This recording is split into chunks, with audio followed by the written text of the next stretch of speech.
Monoshock tengah yang kalian tunggu-tunggu. Tidak kena!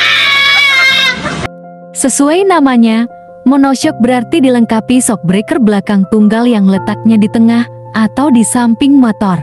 Sedangkan double shock, terdapat sepasang shockbreaker belakang yang posisinya terpasang di bagian kanan kiri motor. Kedua tipe shock tersebut bisa ditemui di berbagai jenis motor bebek. Tentu sudah dipertimbangkan pabrikan sesuai kebutuhan pengguna. Secara struktur pun mirip, hanya saja ukuran monoshock biasanya lebih pendek dan lebar kalau dibandingkan double shock yang lebih tinggi dan ramping.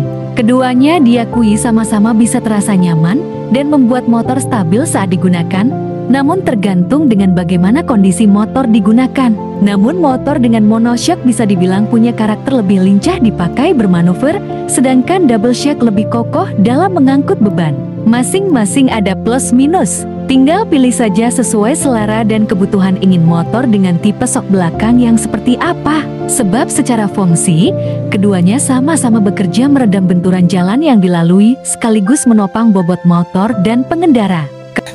Kalau kenyamanan lalu empuk keras karakter shockbreaker itu juga tergantung, termasuk juga keawetan, karena kembali lagi ke kondisi pemakaian dan perawatan motor. Kalau soal servis atau modifikasi shockbreaker di bengkel spesialis, kedua tipe shock pun bisa diperbaiki atau diubah karakternya. Khusus modifikasi motor double shock dibikin monoshock atau sebaliknya, perlu perhitungan matang supaya motor tetap aman dan nyaman dikendarai. Sekarang kita akan bahas kelebihan dan kekurangan pakai motor dengan monoshock di belakang.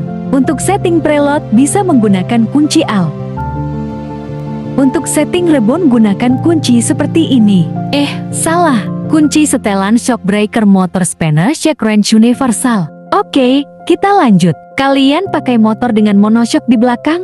Perlu tahu, kalau ini adalah beberapa plus minus tipe shockbreaker tersebut. Kalau dibandingkan, motor dengan monoshock dianggap lebih modern dan tampil menarik dibandingkan double shock. Selain itu, monoshock sendiri memang lebih banyak ditemui pada motor keluaran baru serta dipakai motor untuk keperluan kompetisi balap. Secara umum, memang monoshock menawarkan kestabilan lebih baik dan membuat proses manuver motor terasa rigid dan jarak main ayun yang lebih panjang.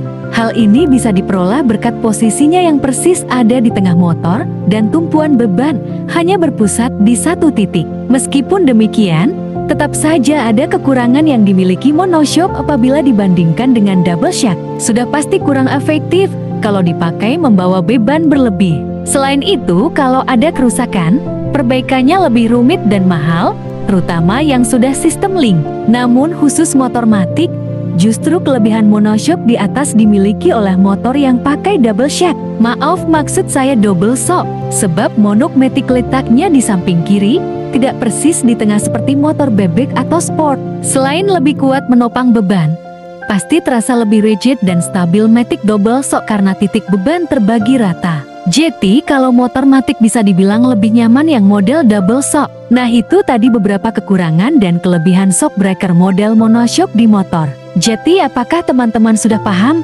Kalau tidak paham, silahkan tekan tombol dislike. Kalau teman-teman paham silahkan tekan tombol like.